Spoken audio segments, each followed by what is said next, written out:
আপনি যদি ঢাকায় ঘোরাঘুরি করার জন্য কয়েকটা জায়গার লিস্ট তৈরি করেন তাহলে তার ভিতরে বোটানিক্যাল গার্ডেন থাকবেই। কিন্তু আমাদের লাস্ট ভিডিওতে একজন কমেন্ট করেছেন যে তিনি নাকি কাপলদের দেখে ডিপ্রেশনে চলে যান। কিন্তু অন্যের লাইফ দেখে ডিপ্রেশনে চলে গেলে আপনি আপনার নিজের লাইফ এনজয় করতে পারবেন না। যাই হোক, এইসব হতাশার কথা বাদ দিয়ে বেরিয়ে পড়ুন ঘোরাঘুরির উদ্দেশ্যে।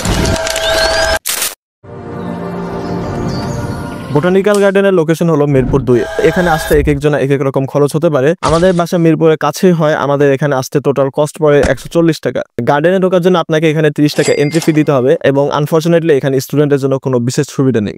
মূল গেট দিয়ে প্রবেশের পরে আপনার নাকে একটা মিক্সড ফ্লাওয়ারের অ্যারোমা আসবে, যা স্মেল এক কথায় অসাধারণ। আশেপাশে কপোতিদের উপেক্ষা করলে গার্ডেনে দেখার মতো অনেক কিছুই আছে, তবে আমার ব্যক্তিগতভাবে এই আইল্যান্ডটা বেশ ভালো লেগেছে। এছাড়া আপনি যদি ফটোগ্রাফি করতে ভালোবাসেন তবে এখানে আপনাকে আসতেই হবে। ব্যস্তনগরী ঢাকার মধ্যে এক শান্ত নীরব পরিবেশের নাম বোটানিক্যাল গার্ডেন। তো অন্যের লাইফ দেখে আফসোস না করে নিজের জীবনকে উপভোগ করুন আর টাকা নাই ট্রাভেলসকে ফলো করুন।